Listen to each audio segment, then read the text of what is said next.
The Mail Sport from UK has confirmed us that Arsenal's second bid for Mudryk has been really turned down by Shakhtar Donetsk. Very much worrying, because as soon as it was turned down, Chelsea invited the director of Shakhtar to attend the game they're going to play against Man City tomorrow, to see to it that they really negotiate on the deal of Mudryk to Chelsea. Then there is a story about another youngster of Arsenal that they've called from loan, who was playing in La Liga B. He's back at the Emirates and London Colney to train with the club. We don't know the intentions of really calling him back. And lastly, Cristiano Ronaldo was supposed to make his debut on the 5th of January, but he has to go on and really serve the ban that FA really put it on that the FA put on him while he was still a Manchester United player. Welcome to our other video onto the Rokani Media Football. Smash the like button, comment and share. And if you're watching us for the very first time, endeavor to subscribe to this channel so as not to miss out on stories that we do upload in here on a daily. Spurs are leading by 4-0. I think I'll do that match reaction later when this game of football is done, because it really looks like there are even other very many games that are really taking in place that deserve to be talked about when they are done. Wolves, Aston Villa is one of those that has been really exciting. Southampton, Nottingham is another one that you need to keep your eye on. So I'm going to return in the next 1 or 2 hours to let you know of the results of these Premier League games. Down in Italy, looks like Inter Milan has beaten Napoli by 1-0. Dzeko scoring that goal. So that's how we do it here onto this channel. We try not to give you a toss of bread that has no butter. We have to toast it to see to it that it really becomes a better bread that won't really choke you when you're really taking it down your throat. So let's get into this. Mudryk's story is really the talk of town in the summer, and obviously we've been told by Mail Sport that Arsenal's second bid for Mudryk, worth up to £62 million, expected to be rejected by Shakhtar, reports Daniel Matthews of the Daily Mail. Sources have told Sportsmail, with CEO Serge Plakin talking to Chelsea and Arsenal, Shakhtar are likely to turn down Arsenal's improved bid. Obviously, this was too vivid to reflect. Reason being, if this bid was to be accepted, it was to be accepted immediately. The second bid was submitted like 2-3 days back, not so?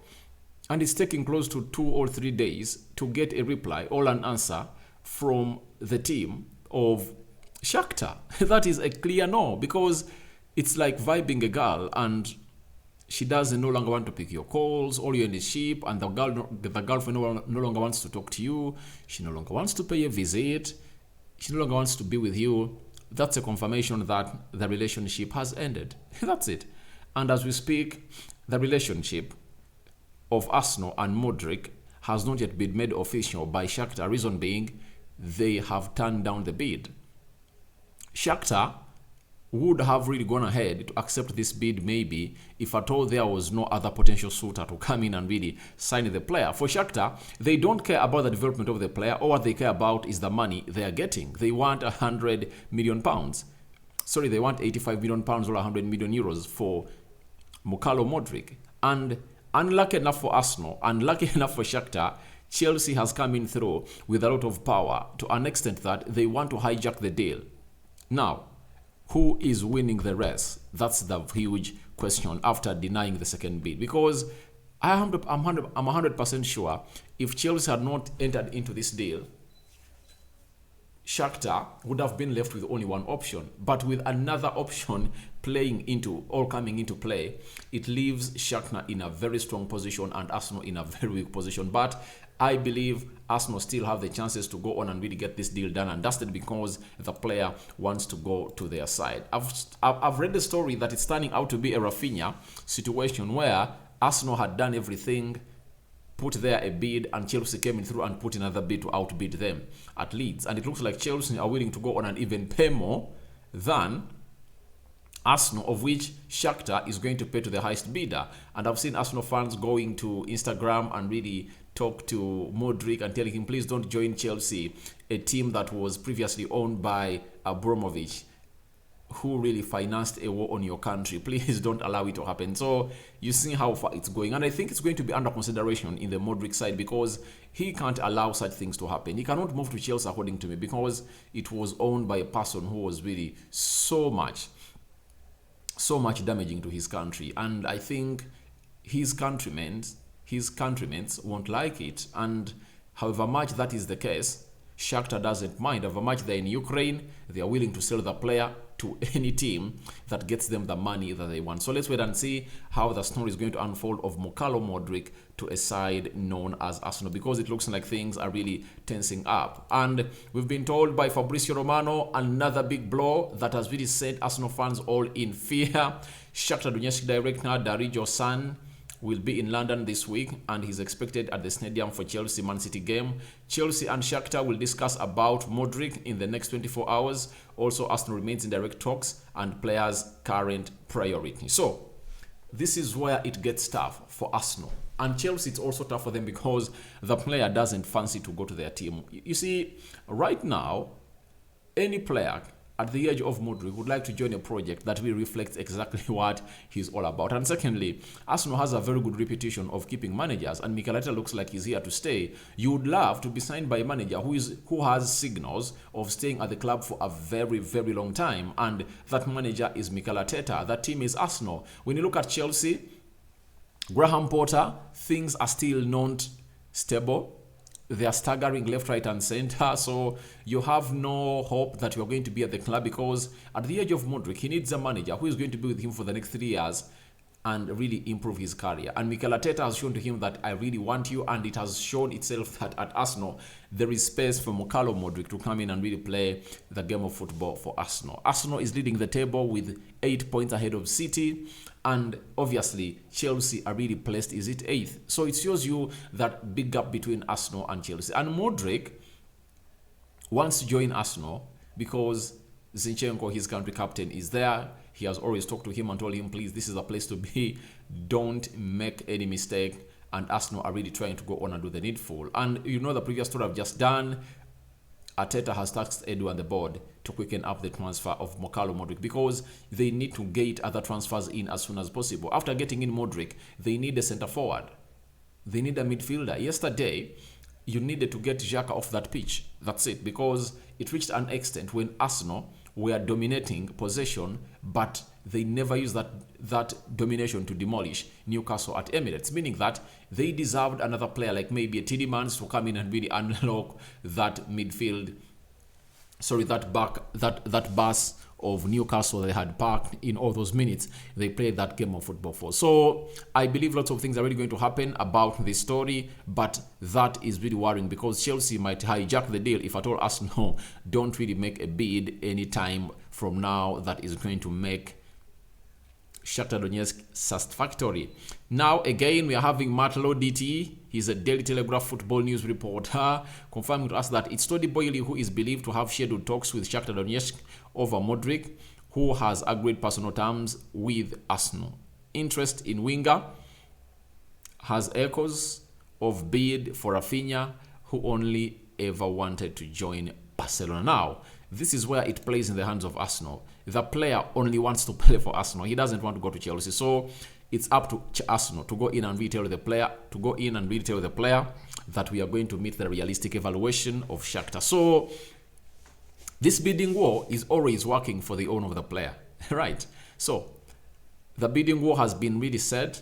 Shakhtar is really happy. They are smiling. Elation is at the highest level. They want this to continue, and if at all Man City even comes in through, they would have loved that to happen, because that means they're going to get the amount of money they really want. That is 100 million euros or 85 million pounds. But Arsenal looks like the bid they made is really lacking, is less by 20 million pounds. So let's wait and see how Arsenal are going to go and unfold this. But I believe if Arsenal can get 60 million pounds up front and 20 million pounds of add-ons, they'll get the player. Because as it stands now, Arsenal have no option to do unless losing the player. But if they want to take the player, they have to go on and pay 85 million pounds. 60 up front, old 50 as wanted by Shakhtar, and more 35 of add-ons. That's what they want. For them, they want 100 million euros, and now Arsenal is really looking left with no option into this window. So we are waiting to see how everything is going to pan out and unfold, as Arsenal is really trying to go on and fix lots of things in their team. The other story that has really shocked us, it's official. Arsenal have gone ahead to recall their midfielder Miguel Azeez from his loan spell at Spanish La Liga Segunda Division side UD Ibiza, after both clubs reached an agreement to end the loan early. Now, I don't know the reason of ending the loan early. Some will speculate that they might have looked at him as one of those players that can come through and play in the midfield. That's a lie, because if at all, Miguel Azeez yesterday couldn't really gate Fabio Vieira, who is a rated player, to get to that game of Newcastle. That means that boy is going nowhere into the starting 11 of Arsenal. Maybe they are not okay with the number of games the lad has played, because ever since the league started of Segunda B, he has played only 10 games, meaning that they're not happy. They rather find him a team that is going to get him enough playing time, because at the age of 20, you expect to be having a team that is going to give you regular football. And Mikel Arteta really holds this guy in high regard. When you look at how Patino is performing at Blackpool, you believe that there is a championship team that can really get him alone to get himself back to the levels he's going to be. So I think the early end of the loan is all about the player not being given enough playing time. Remember, these teams, when they're really sending their players on loan, they sign, or they include a clause in the contract that this player has to play close to 80% of the games you play a season. And right now, this guy has not played those games. Only 10 games has played for them. That is really worrying for Arsenal, and I think that's why they've gone ahead to really call him back. He's not that kind of player who is really rated a lot at Arsenal in the academy, because the likes of Nwaneri are really ahead of him over much. They are younger than him, 20 years of age. If at all he was really special, would have gone ahead to go on and really know him. Unless otherwise does a Smith Rowe, because Smith Rowe, we never knew him until he really came in through and really proved himself in the era of Mikel Arteta, and he played very well, and ever since then he is into the starting 11 of the Arsenal team. So let's wait and see how this unfolds, but all in all, things are really looking not good for Arsenal as far as the playing staff is concerned. They are really in need of players. Lastly, let's talk about Cristiano Ronaldo. Ronaldo was unveiled yesterday in Saudi Arabia, you all know that, and he was expected to play his first game on the 5th of January, that is today. But obviously, he's not going to play this game of football because the FA's hand has extended its strength to Saudi Arabia, where he is. And this is a story being reported to us by the Mail. They've told us that Ronaldo is banned from making his debut tomorrow for Saudi side Al Nassr, because he still has to serve a 2-game FA suspension for smashing an Everton fan's phone. So that happened in his first season at Manchester United. I remember that video trended. Ronaldo, the FA really kept the charge for so long, and the verdict was given in September that he was going to be banned for 2 games. We never knew which games. They thought that maybe he was going to be at Manchester United for how many years? For until the end of the season, but that was impossible, so he left. I think Ronaldo, in his mind, he thought that, oh, I'm done. I'm not going to get banned. I'm now going to go on and play in the Saudi Arabia League. But guess what?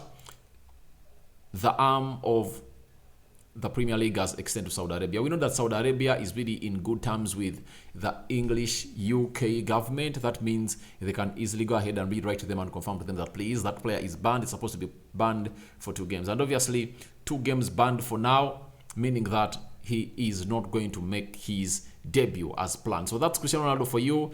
And the other story of Ronaldo, he has fallen out with his agent. That is George Mendes, after he told him, don't do that interview with Piers Morgan.